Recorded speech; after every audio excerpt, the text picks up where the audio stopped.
नमस्कार, मैं हूं राज और आप देख रहे हैं प्योर पॉलिटिक्स। भारत की नरेंद्र मोदी सरकार ने भारत की विदेश नीति को लेकर के अपना रुख और कड़ा कर लिया है। नरेंद्र मोदी सरकार का यह कहना है कि भारत अपनी स्वतंत्र विदेश नीति को, स्वतंत्र आर्थिक नीति को बिल्कुल जारी रखेगा और किसी भी तीसरे देश के दबाव में भारत अपनी स्वतंत्र विदेश नीति से समझौता नहीं करेगा। आप ये समझिए कि डोनाल्ड ट्रंप जो अमेरिका के राष्ट्रपति हैं, वो भारत के ऊपर इस तरह का दबाव बना रहे हैं, भारत को और खास करके नरेंद्र मोदी को ये बार बार मैसेज दे रहे हैं कि उनको अमेरिका के इंटरेस्ट के सामने झुकना पड़ेगा अगर वो इस टैरिफ से बचना चाहते हैं। तो डोनाल्ड ट्रंप टैरिफ को वेपनाइज कर चुके हैं। डोनाल्ड ट्रंप टैरिफ को हथियार बना चुके हैं। वो दुनिया के सारे देशों के खिलाफ इस हथियार का इस्तेमाल कर रहे हैं, उसको डरा रहे हैं, उसको धमका रहे हैं। अपने मित्रों को भी वो नहीं छोड़ रहे हैं।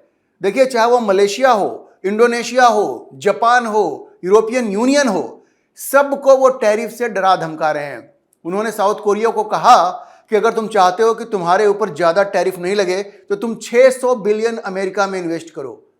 साउथ कोरिया ने बाद में हाथ खड़े कर दिए। जापान पे इस बात का दबाव बनाया कि आप अपने राइस का मार्केट खोलो और उनको खोलना पड़ा। और जापान में आज इस बात के लिए वहां की सरकार की बड़ी आलोचना हो रही है कि भाई आपने अमेरिका के सामने घुटने टेक दिए। और यूरोपियन यूनियन के साथ जो उन्होंने ये ट्रेड डील किया, यूरोपियन यूनियन को घुटने टेकने पे मजबूर कर दिया। आपको पता है किस तरह की ट्रेड डील है? उस ट्रेड डील में अगर अमेरिका यूरोपियन यूनियन को कोई सामान भेजता है तो उस पर कोई टैरिफ नहीं लगेगा, 0% टैरिफ। लेकिन अगर यूरोप से कोई सामान अमेरिका में जाता है तो उस पर 15% टैरिफ लगेगा। और यूरोप के लोग अब इस बात के खिलाफ आवाज उठा रहे हैं कि हमारी सरकारों ने, हमारे यूनियन ने अमेरिका के सामने घुटने टेक दिए हैं, सरेंडर कर दिया है। देखिए, ये सारी चीजें जो हुई ना, दुनिया के ये सारे जो देश थे या यूरोपियन यूनियन था, इन लोगों ने जिस तरह से ट्रंप के सामने घुटने टेके, इससे ट्रंप का मन और भी बढ़ता गया। और ट्रंप ने तब ये सोचा कि यही हथकंडा वो भारत के साथ भी इस्तेमाल कर सकते हैं और इसी हथकंडे का इस्तेमाल करके वो नरेंद्र मोदी को डरा सकते हैं, धमका सकते हैं। अब देखिए, डोनाल्ड ट्रंप के मन में एक इच्छा है कि उनको नोबेल पुरस्कार मिले और इसके लिए उनको लगता है कि रास्ता 2-3 जगह से आती है वो, और सबसे बड़ा रास्ता उनको यह दिखता है कि वो एज अ पीस मेकर, शांति के दूत के रूप में वो दुनिया में उभरे ताकि उनको नोबेल का पुरस्कार मिल सके। 2-3 जगह स्पॉट हैं जहां पे उनको लगता है कि वो काम कर सकते हैं, जहां पे वो दुनिया को दिखा सकते हैं कि हम पीस मेकर हैं। एक तो गाजा में जो कुछ हो रहा है, फिलिस्तीन का जो मुद्दा है, वो वहां पे वो तमाम कोशिश कर रहे हैं। एक तरफा डील भी उन्होंने करवा दी है, लेकिन ये और बात है कि हमास उस डील को पूरी तरह से मानने को तैयार नहीं है, तो वहां उनको सफलता नहीं मिल रही है, लेकिन वो प्रयासरत हैं। और नेतन्याहू ने तो उनको नोबेल पुरस्कार के लिए नॉमिनेट कर ही दिया है।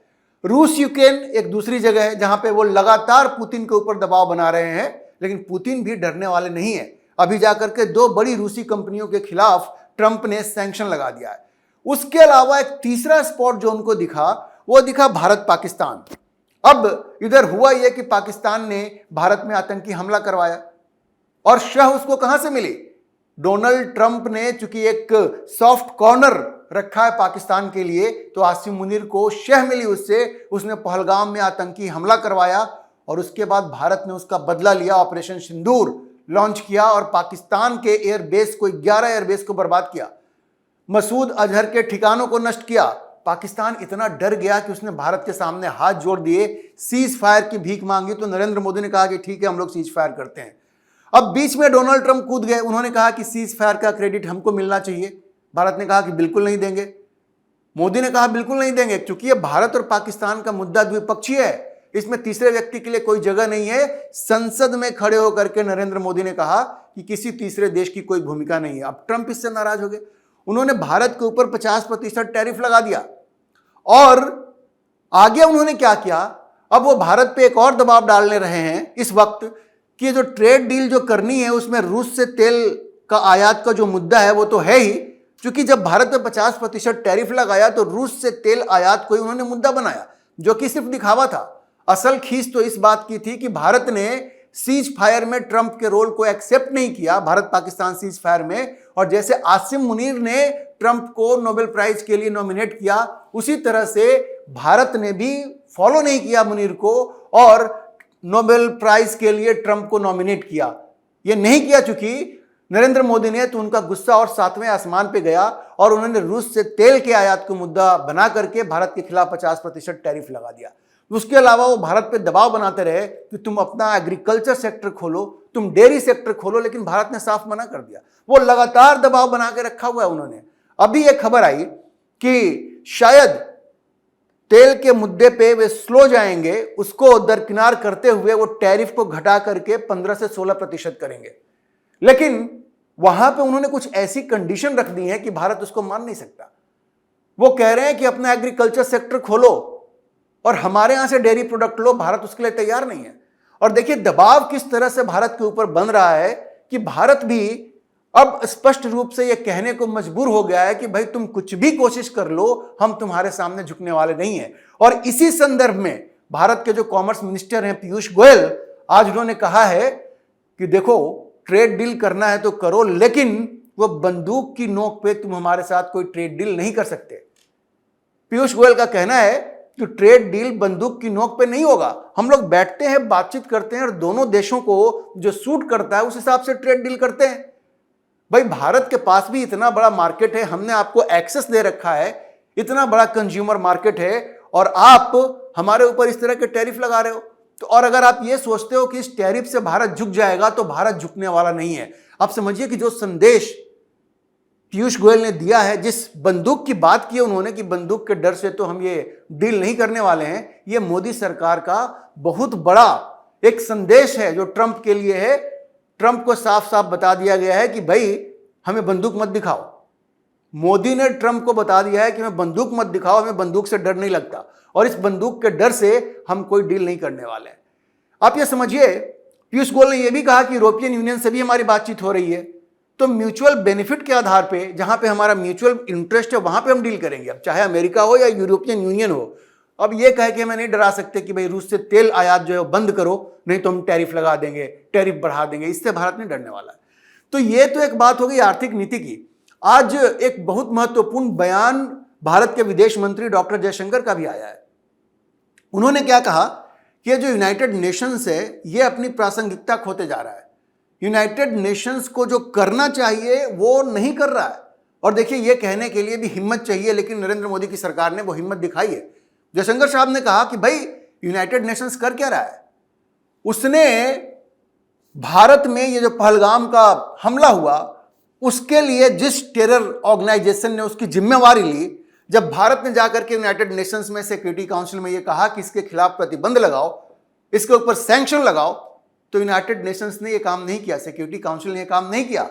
और किसने बचाया? इस ऑर्गेनाइजेशन को बचाया। नाम उन्होंने नहीं लिया, उन्होंने कहा कि कुछ देश हैं जिन्होंने कि उस आतंकी संगठन को बचाया। जाहिर है इशारा बिल्कुल चीन की तरफ था, क्योंकि आप याद कीजिए जब टीआरएफ ने, दी रेसिस्टेंस फ्रंट इसका नाम है, जब इसने पहलगाम हमले की जिम्मेवारी ली तो भारत सिक्योरिटी काउंसिल में गया और कहा कि भाई इसके ऊपर प्रतिबंध लगना चाहिए। जैसे ही ये मुद्दा उठा तो पाकिस्तान ने टीआरएफ को समझाया कि तुम इसकी जिम्मेवारी मत लो, वो अपनी बात से मुकर गया। और चीन ने पाकिस्तान को सपोर्ट किया और चीन की शह पर टीआरएफ के ऊपर कोई सैंक्शन नहीं लगा। आप ये समझिए कि ये चीन सिक्योरिटी काउंसिल का एक स्थायी सदस्य है और वो ऐसी हरकत कर रहा है, तो भारत ने ऐसी लताड़ लगाई चीन को कि उनके होश ठिकाने आ गए। अब देखिए एससीओ में बाद में एक जो स्टेटमेंट एससीओ से इश्यू हुआ उसमें उनको पहलगाम की घटना की निंदा करनी पड़ी, क्योंकि उसके बाद से हालात ऐसे बदले, क्योंकि चीन भी अमेरिका के निशाने पे आ गया। भारत तो निशाने पे है ही, ट्रंप के निशाने पे, लेकिन चीन को ऐसा लगा कि अब बिना भारत के सपोर्ट के हम आगे नहीं बढ़ सकते। भारत का मार्केट चाहिए चीन को। आपको याद होगा जिनपिंग ने लेटर लिखा किसको? हमारी राष्ट्रपति द्रौपदी मुर्मू को, और ये कहा कि भाई हम भारत के साथ अच्छे संबंध चाहते हैं। चीन को घुटने टेकने पड़े भारत की नरेंद्र मोदी सरकार के सामने, और उसके बाद ही एससीओ में ये स्टेटमेंट पास हुआ।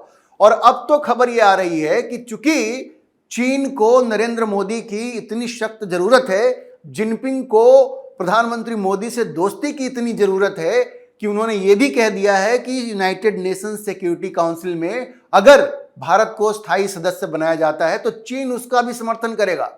आप समझिए कि मोदी ने शी जिनपिंग को भी घुटने पे लाके खड़ा कर दिया है। अब चीन ये कह रहा है कि हम स्थायी सदस्यता के लिए भारत का समर्थन करेंगे। आज तक चीन ये नहीं कर रहा था। देखिए जो ऑलरेडी 5 स्थायी सदस्य हैं उनमें से सिर्फ चीन ही ऐसा देश था जो भारत की स्थायी सदस्यता का विरोध करता था।